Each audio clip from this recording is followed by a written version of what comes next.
Ahorita al cantar las alabanzas que estábamos entonando, recordé los años 80.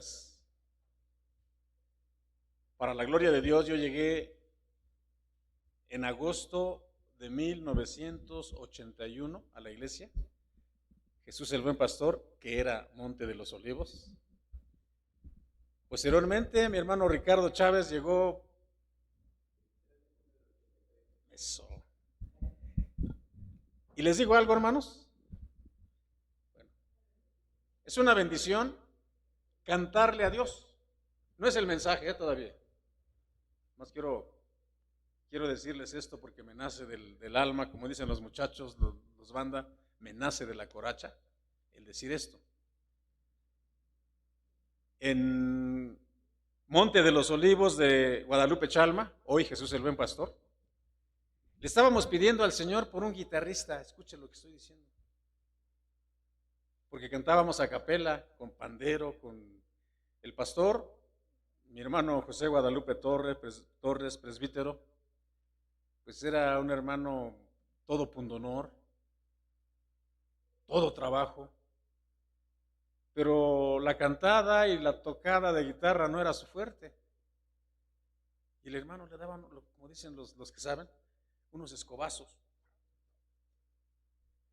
Y no había. Y le pedimos al Señor, le estábamos pidiendo por un guitarrista. ¿Y qué creen? Que nos manda el hermano Ricardo. Así. No voy a decir cómo era el hermano Ricardo en ese tiempo, ¿no? Un muchacho bien parecido, medio presumidón, medio así, universitario, ya sabrán, ¿no? Y después, algo grande pasó, fue yerno del pastor, ¿no? Y hermanos, allá en la iglesia se cantaban los domingos por la tarde, puras alabanzas. Y hermano, yo quiero felicitar a la congregación, porque mantienen esa línea. La línea que hay aquí es la misma línea que venía o viene de Guadalupe Chalma. Intercalar los himnos con las alabanzas. Allá yo recuerdo los domingos por la tarde eran cultos de alabanza. Y cómo nos gozábamos.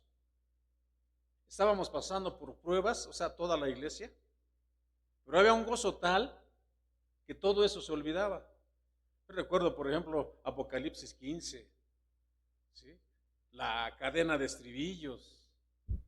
Mi abuelita, que ya está en la presencia del Señor, la mamá de mi papá, del hermano Cosme, casi danzaba ahí en su lugar, ¿no, hermano? ¿Te acuerdas?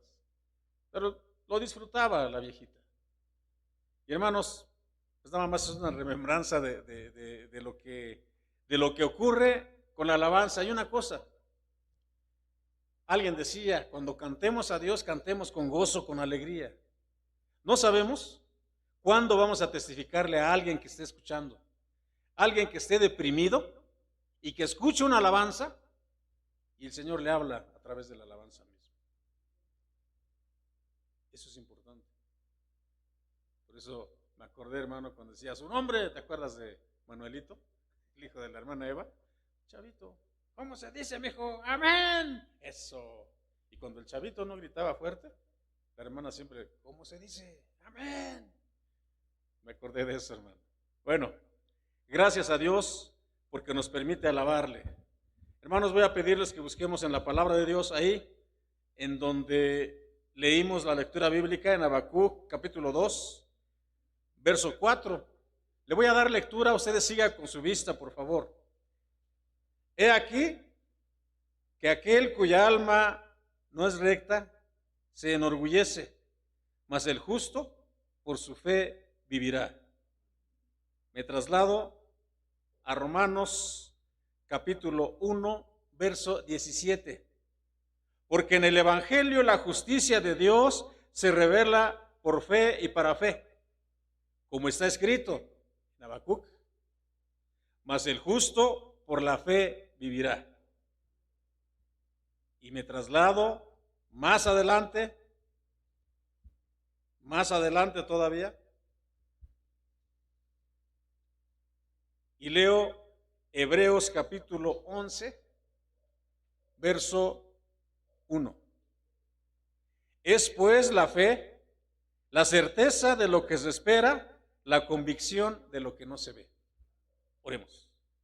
Padre, en el nombre de Jesucristo, en esta mañana, te damos muchas gracias por la bendición que nos das de estar aquí. Ya te hemos cantado,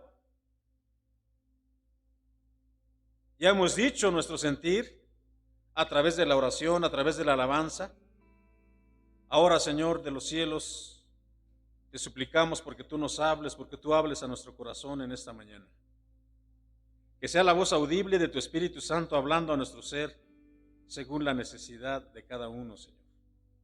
Por favor, nos ponemos en tus manos benditas y que la luz de tu rostro resplandezca en medio de tu pueblo a través de la exposición de tu palabra. Usa mi ser, usa mi intelecto, usa mis labios, que al abrir mi boca, Señor, hable palabras que edifiquen a tu pueblo. Y a ti, solamente a ti, Señor, sea dada la gloria por los siglos de los siglos. Amén. Antes de iniciar de lleno, hermanos, con este sermón, deseo acentuar lo que algunas versiones dicen respecto a Hebreos capítulo 11, verso 1. Es pues la fe, la certeza de lo que se espera, la convicción de lo que no se ve. Dice la versión 60. La versión antigua dice, es pues la fe, la sustancia de las cosas que se esperan, la demostración de las cosas que no se ven. La revisión católico-romana, la Nácar Colunga, es la fe, la garantía de lo que se espera, la prueba de las cosas que no se ven. La Peshitta, versión aramea, dice, ahora bien, la fe es la convicción de las cosas que se esperan como si ya fueran realidad y es la revelación de las cosas que no se ven. La Nueva Versión Internacional dice, ahora bien, la fe es la convicción de las cosas que se esperan como si ya fueran realidad y es la revelación de las cosas que no se ven. El Nuevo Testamento Ecuménico dice, la fe es el soporte de las realidades que se esperan y prueba de las cosas que no se ven. La versión moderna dice, es la fe, la seguridad que se tiene de las cosas esperadas, la prueba que hay de las cosas que aún no se ven. Sin más, en esta mañana, hermanos, hablemos del tema que se me fue asignado, que se llama El justo vivirá por fe. Ya hemos dicho lo que la palabra de Dios en las diferentes versiones dice respecto de la fe. Pero el justo vivirá por fe. Y en primer lugar, esa fe se clasifica por grados y por clases. Hablar de fe no es solamente hablar de un grado o de una clase de fe. Hay diferentes. En cuanto a grados, encontramos que hay poca fe. Como lo dijo el Señor al apóstol Pedro, hombres de poca fe. Pero también hay grande fe. Como lo dijo el Señor a la sirofenicia o a la mujer cananea, ¿se acuerdan? Oh, mujer, qué grande fe. Cuando esa mujer venía y le decía, quiero, Señor, que por favor sanes a mi hija, pues es atacada por un demonio. Y el Señor le dice, yo vine por los hijos de Israel y no por los perros. Una palabra bien fuerte, terriblemente fuerte, que aún en nuestro tiempo de nosotros siendo gentiles, sería ofensivo que nos lo dijeran. Yo vine por un pueblo especial, no por los perros. Y vaya que esta mujer se dice, según algunos comentaristas, que era una mujer pudiente, era una mujer rica, de buena familia. Y le dicen perro. Pero la humildad de esta mujer, la templanza, sabía lo que venía con el Señor. Y le dijo, sí, Señor, pero aún los perrillos pueden recibir las migajas que caen de la mesa de sus amos. Y es ahí precisamente cuando el Señor Jesucristo dice, oh mujer, qué grande fe. No he visto algo así en Israel. También existe la fe incomparable. Como le dijo el Señor al centurión, cuyo siervo estaba enfermo. Otro varón que dijo, Señor, yo sé que si tú con solo decir la palabra, mi siervo va a sanar. Porque yo también soy hombre bajo órdenes. Tengo bajo mis órdenes a muchos hombres, soldados. Le digo a este, ven y viene. Y le digo a este otro, ve y va. Una fe incomparable. En cuanto a clases de fe, hermanos, tenemos la fe milagrera. ¿Cuál es esa? De aquellos que solo piden un milagro para creer. Señor, si tú me sanaras, si tú sanaras, yo voy a creer en ti. La fe común, esa es otra clase de fe. La que la mayoría de las personas tienen para creer que algo va a suceder. Yo tengo fe que esto va a pasar. Es una fe común. Pero está también, hermanos, la fe especial o la fe salvadora, que es de la que vamos a hablar. La fe salvadora,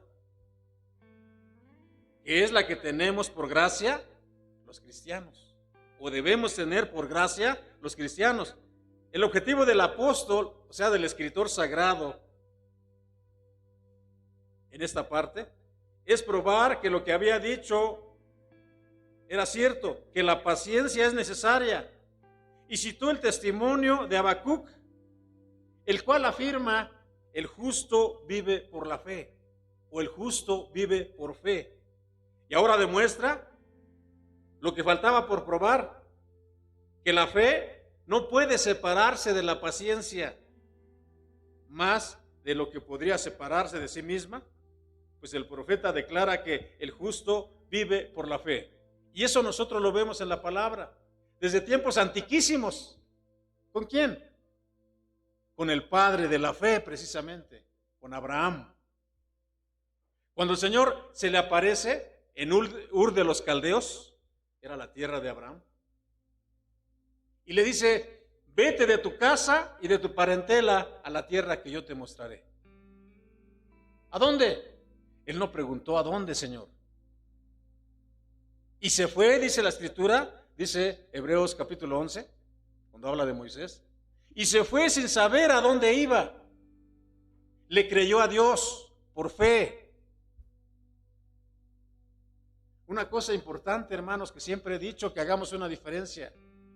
Una cosa es creer en Dios y otra cosa es creerle a Dios. Aquí yo podía preguntar, ¿crees en Dios, hermano? Sí, creo, desde que era morrito, desde que era chavito. Pero ahora, ¿le crees a Dios? ¿Crees las promesas de Dios? Y ahí es donde viene esta situación. Bien, entonces, fe, según la Escritura, es la sustancia de las cosas que se esperan. El escritor sagrado no está dando una definición exacta de la fe. No trata de explicar la fe íntegramente, sino que selecciona de ella esa parte que se acomoda a su propósito, que es que la paciencia siempre está relacionada con la fe. Si desglosamos frase por frase de Hebreos capítulo 11, versos del 1 al 3, sin duda que encontraremos palabras claves como certeza, esperanza y convicción. Porque dice la Escritura, es pues la fe, la certeza de lo que se espera, la convicción de lo que no se ve. Porque por ella alcanzaron buen testimonio los antiguos. por la fe entendemos haber sido constituido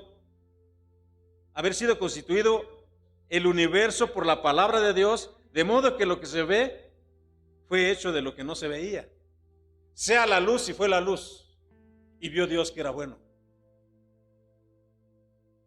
Apareció lo que no se veía precisamente con la palabra solamente, hermanos. Abraham, siguiendo con el relato de este varón, dice la palabra santa que le creyó a Dios y se fue. Y le dijo: vete, porque serás bendición para todas las naciones. Haré de ti una nación grande. ¿Ves las estrellas de los cielos? No las puedes contar, ni la arena del mar. Así será tu descendencia. Imagínese un hombre adulto con una mujer adulta, aparte estéril, y le está dando una promesa: de ti haré una nación. Solamente un Dios poderoso como el nuestro puede hacer eso. Y solamente personas llamadas como ustedes y como yo pueden creer eso. ¿Ves?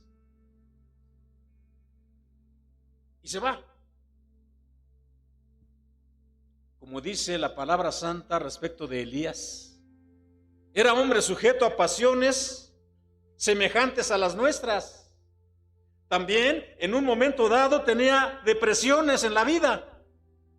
En un momento dado tenía dudas. En un momento dado tuvo necesidades. Sin embargo, le creyó a Dios.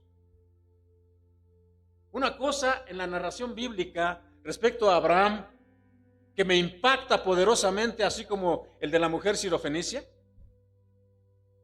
es cuando ya pasó la historia, ya nació Ismael, es otro asunto que no voy a tocar.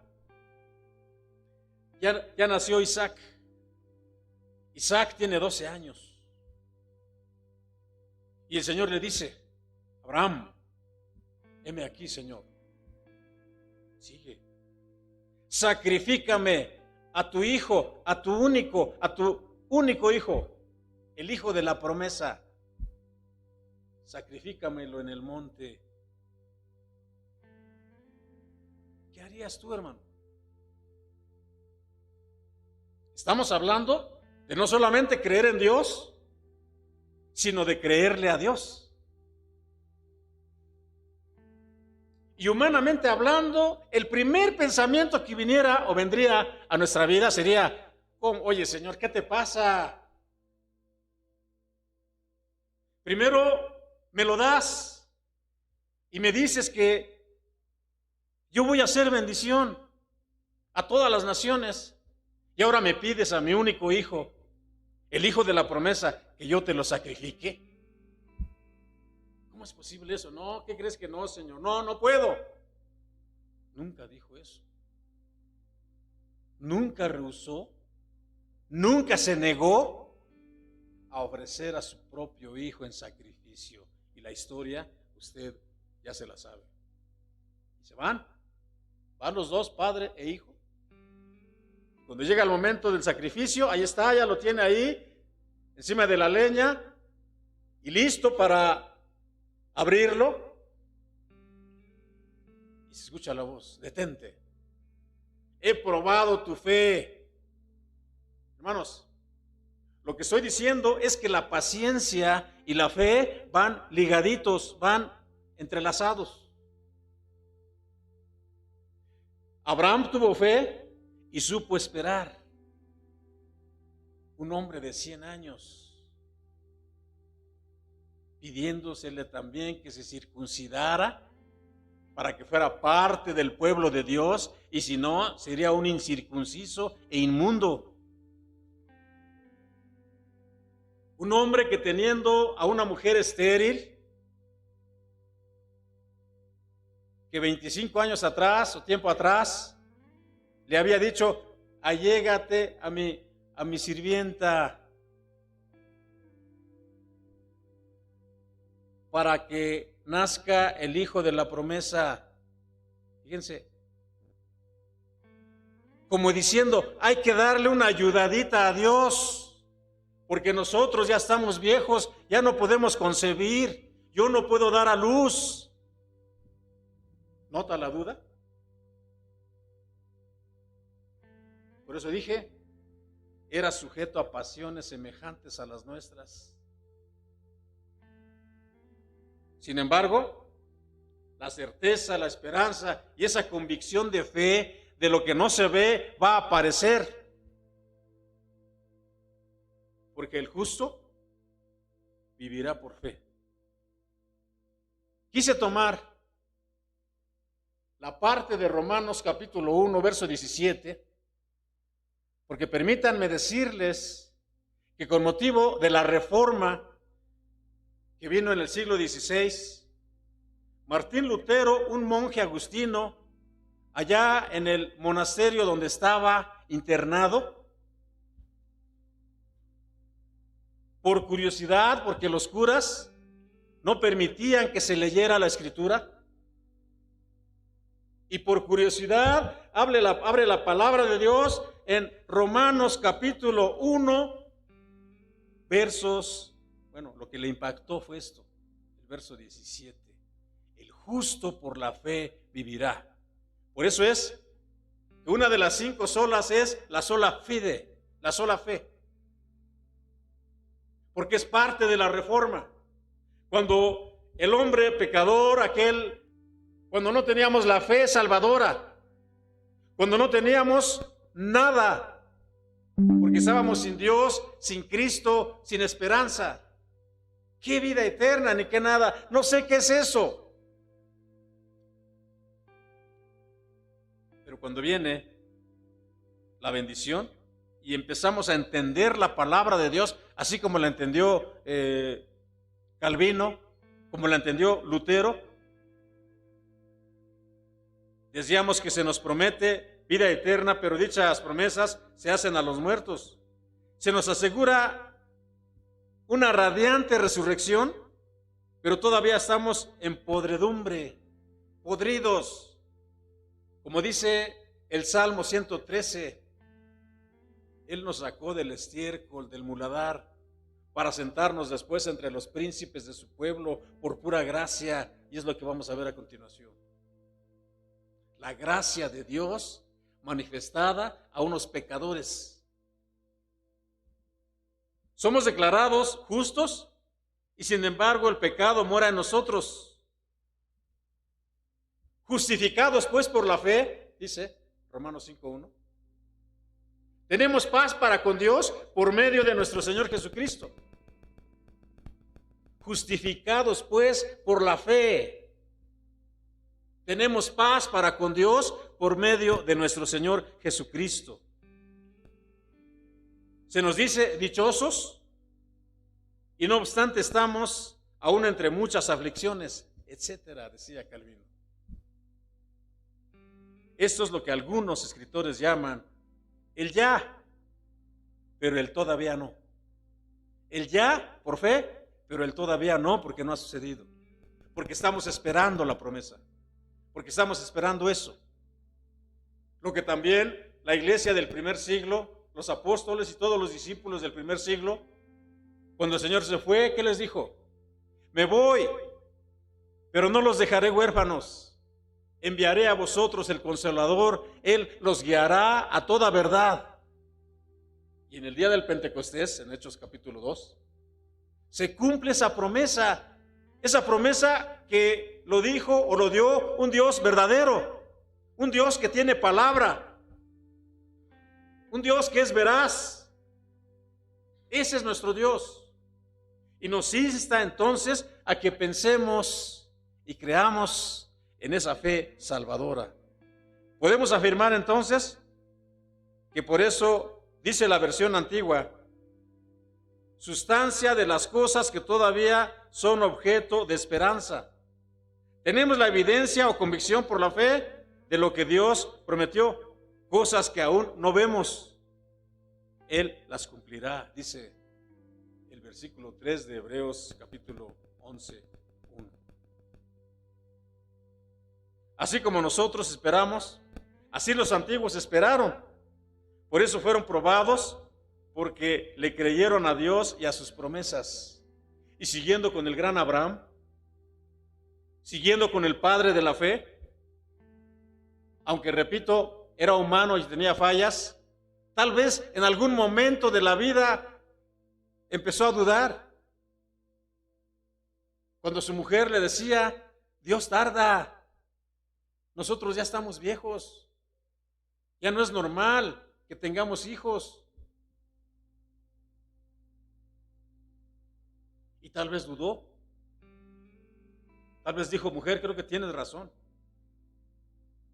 Lo mismo que le pasó a Adán, y no le estoy echando la culpa a la mujer. Pero hermanos, era la pareja, era el matrimonio, el que Dios había establecido en el Edén.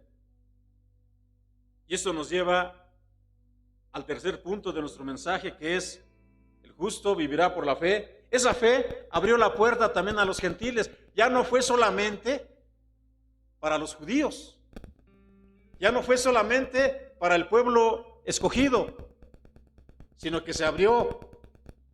Dice, ahora quiero que consideremos la epístola del apóstol San Pablo a los Gálatas.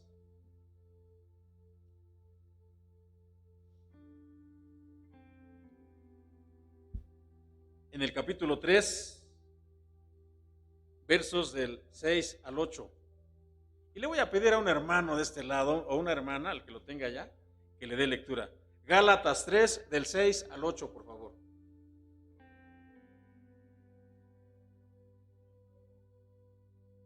Fuerte, hermano.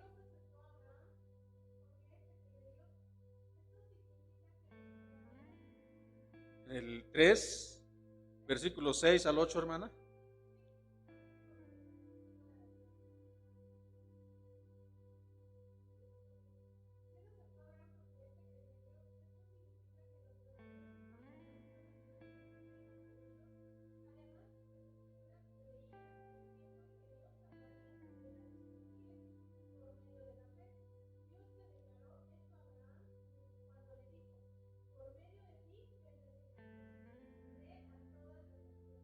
Gracias, hermana.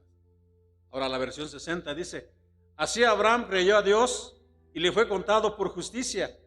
Sabed, por tanto, que los que son de fe, estos son hijos de Abraham. Y la Escritura, previendo que Dios había de justificar por la fe a los gentiles, dio de antemano la buena nueva a Abraham, diciendo, en ti serán benditas todas las naciones. ¡Qué bendición!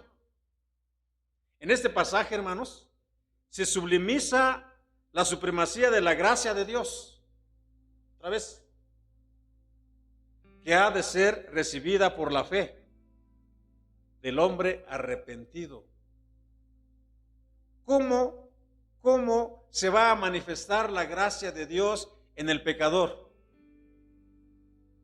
Cuando precisamente, como dijera el apóstol Pablo, por la locura de la predicación de la palabra, el pecador viene al conocimiento de ese Dios a través de su palabra y entonces se arrepiente y al mismo tiempo presenta el verdadero propósito de la ley. Los Gálatas, las personas de Galacia y de todo el Asia Menor en el tiempo del apóstol Pablo, había una secta, una doctrina que se llamaba los judaizantes. Estos enseñaban que habría que guardar la ley. Es algo así como en nuestro tiempo los adventistas del séptimo día.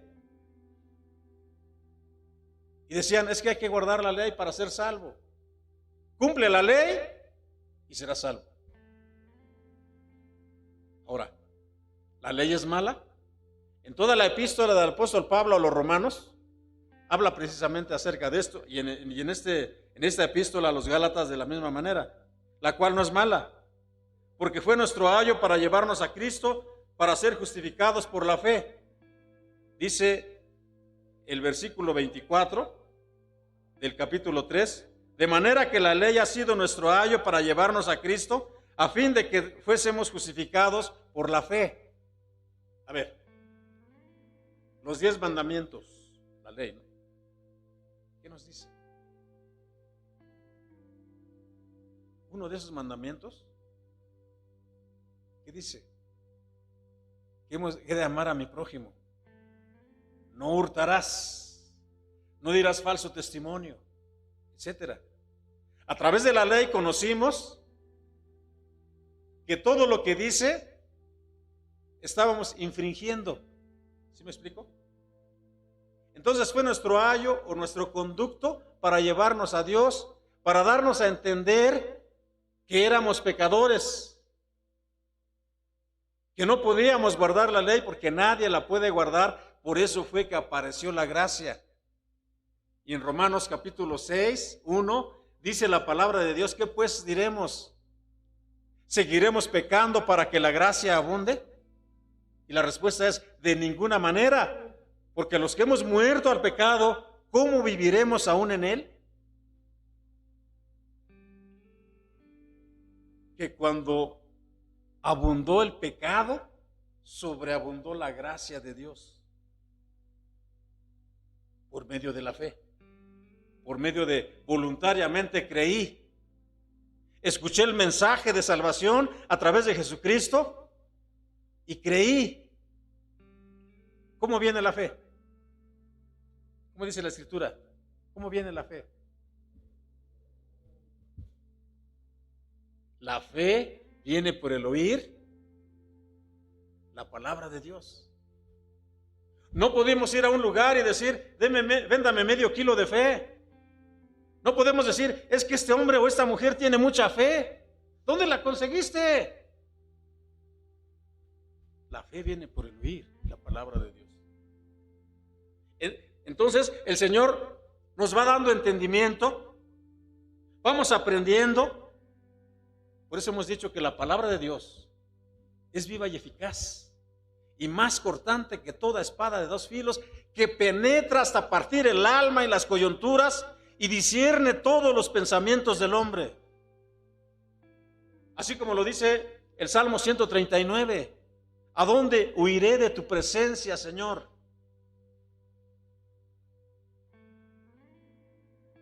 He aquí, tú disciernes los pensamientos antes de que yo diga una palabra, Señor. He aquí, tú la sabes, tú sabes lo que voy a decir. Así dice el Salmo 139. Entonces, la fe viene por el oír la palabra de Dios, y el justo por la fe vivirá, y nosotros tenemos la fe salvadora, no la fe milagrera, no la fe pasajera, sino la fe que salva, la fe que da vida eterna. Bien, entonces, fue nuestro ayo. El apóstol Pablo expone la fe de Abraham y sus descendientes. Esto porque Abraham creyó a Dios y fue justificado por la fe que tuvo. De la misma manera nosotros, decíamos, somos y llegamos a ser hijos de Abraham por la fe, la cual consumó esa justificación por medio de Cristo. ¿Qué esperaba Abraham? Lo porvenir. ¿Y qué era lo porvenir? El Mesías. Aunque vivió miles de años atrás, pero estaba creyendo en aquel que iba a redimirlo de sus pecados por la fe. Llegado el tiempo, es muerto en el madero. Es crucificado por ti y por mí. Entonces, esa fe fue validera para salvación. Bien. Dice el verso 8 de la epístola a los Gálatas: y la Escritura, proveyendo que Dios había de justificar por la fe a los gentiles, dio de antemano la buena nueva a Abraham, diciendo: en ti serán benditas todas las naciones. Y para la gloria de Dios, México, nuestra nación, también fue bendecida con esa fe misma que recibió Abraham, esa misma promesa que el Señor le dijo: en ti serán benditas todas las naciones, porque en todas las naciones se hablará, se predicará de mi palabra. Y cuando nosotros creímos, dijimos: bendito sea el Señor, somos hijos de Dios. Como dice el evangelista Juan en el capítulo 3, verso 11, que a lo suyo vino, pero los suyos no lo recibieron. mas a todos los que le recibieron, a los que creen en su nombre, les dio el derecho, les dio potestad, les dio el privilegio de ser hechos hijos de Dios, los cuales no son engendrados de carne ni de sangre, ni de voluntad de varón, sino de Dios. Y alabamos su nombre por eso. Porque, dicho de otra manera, ¿qué vio Dios en ti? ¿Qué vio Dios en mí? ¿Algo bueno? No. La ocasión pasada, yo les decía que nuestra naturaleza pecaminosa nos llevaba directo al matadero, directo al infierno. A partir de Génesis 3 para acá. ¿Pero qué dice? Mas Dios muestra su amor para con nosotros en que siendo aún pecadores, Cristo murió por nosotros. La fe que se le prometió a Abraham. La ley no puede justificar a nadie, hermanos, delante de Dios. Porque no podría ni podrá cumplir perfectamente la ley. Nadie la puede cumplir. Dice Santiago, el apóstol, que cualquiera que cumpliere toda la ley, o dijera que cumple toda la ley, pero que fallara en un punto, ¿qué dice? Se hace culpable de toda la ley. Se hace transgresor de toda la ley porque nadie la puede cumplir. Entonces, nadie la puede cumplir perfectamente, ya que esta no era de fe. La ley, hermanos, era todo o nada. Dice el verso 11 y 12 del pasaje. Y por la ley ninguno se justifica para con Dios. Es evidente porque el justo por la fe vivirá. Otra vez. Y la ley no es de fe, sino que dice, el que hiciere estas cosas vivirá por ellas. O sea, nadie puede cumplir la ley, pero alguien sí la cumplió. Y ese alguien fue Jesucristo.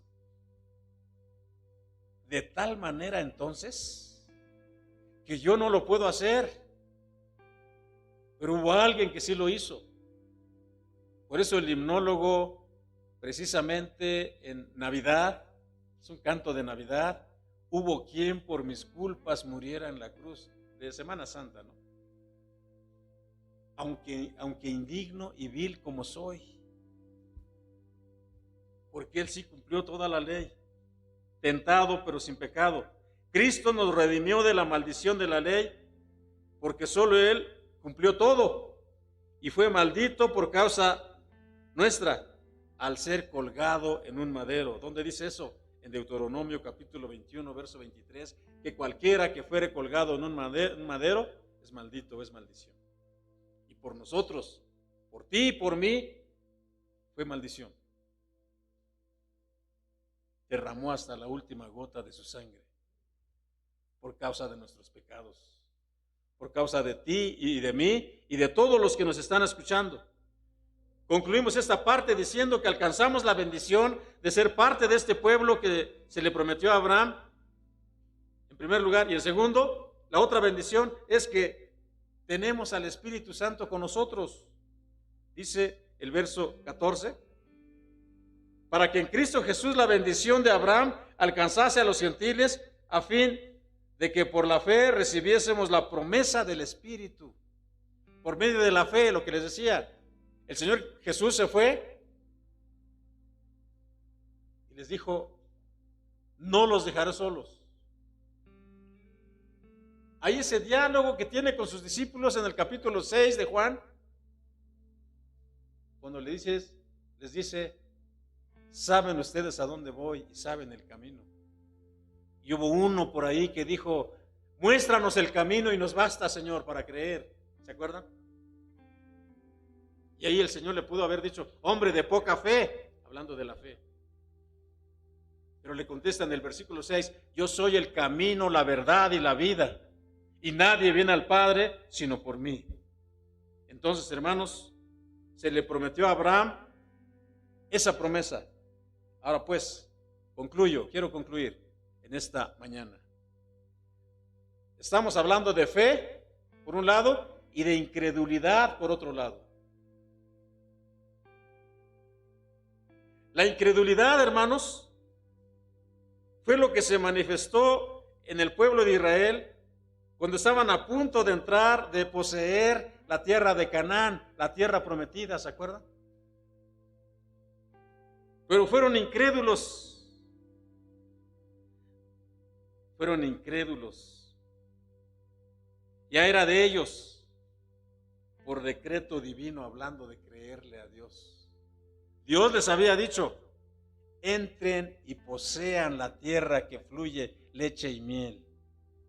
¿Qué pasó? ¿Se acuerdan qué pasó? Moisés envía a 12 espías para inspeccionar la tierra prometida. Y se están 40 días, se introducen, y se están 40 días para ver toda la situación ahí. Y se trajeron frutos de esa tierra. Pero 10 de los 12 dijeron: no la vamos a hacer. Allá hay gigantes. Nosotros, a nuestro parecer, ¿qué dijo que parecían? Langostas. Nos van a aplastar. No vamos a poder. Solamente 2 varones, Caleb y Josué, dijeron: sí podemos. Pero el pueblo de Israel fue influenciado por los 10 y no entraron. No entraron por miedo. No le creyeron a Dios a pesar de que habían visto las maravillas cuando el mar rojo se abrió, cuando en el desierto les dio el maná, cuando en la peña de Oreb brotó agua de la roca. Aún así no le creyeron. Y en nuestro tiempo podemos nosotros decir eso. ¿Cómo es posible que esos hombres no creyeron? Más de las veces nos pasa lo mismo. Ya vimos las maravillas de Dios y a veces dudamos. ¿Sí o no? Siendo bien realistas. Entonces, por decreto divino, el Señor les dijo: entren, poséanla. Pero todo lo que vale la pena cuesta, hermanos. No era de apechito, sino para que entendieran lo que cuesta. Bien, entonces era un acto de fe y de obediencia, pero fueron incrédulos, dejaron la guía de Dios y tomaron el asunto en sus manos. Así nos pasa más de las veces. Al Dios, no, yo voy a hacer esto porque yo creo que así está bien. Se dejaron guiar por las circunstancias. ¿Cuáles? Los gigantes. Y no por el Señor. Tuvieron miedo a los gigantes. No entraron a la tierra que fluye leche y miel. ¿Hasta cuándo entraron? Hasta 45 años después. Porque sí entraron. Pero toda esa generación se murió, excepto Josué y Caleb. Y una cosa que a mí me impacta es que uno de esos 2 varones, Josué, introdujo al pueblo, ¿no? Moisés ya no está. Josué introduce al pueblo. Pero de Caleb no sabíamos, hasta que llega con Moisés y le dice, la otra ocasión que venga, quiero predicarle sobre eso. A mí me impacta. Un verdadero guerrero ese Caleb. Tengo 85 años. Hace 45 años, Josué, Jehová dijo que a mí me correspondía toda esta tierra, el monte Hebrón, y vengo a reclamarla. Tú estabas ahí. Y Josué dijo: sí, ahí estaba yo. Tómala. Tengo la misma fuerza que tenía hace 45 años. Hoy tengo 85 años. Y voy a sacar a esos gigantes que están ahí, porque esa tierra me pertenece. Por decreto divino me lo dio el Señor. Y entró. Eso es fe. Eso es obediencia. Eso es paciencia. Me esperé 45 años de una promesa que me hizo mi Señor y ahora vengo a reclamarla. Y Josué le dijo: adelante, varón de Dios. Adelante. Esa tierra te pertenece porque Dios te la prometió y es tuya. Y Dios les bendiga, hermanos.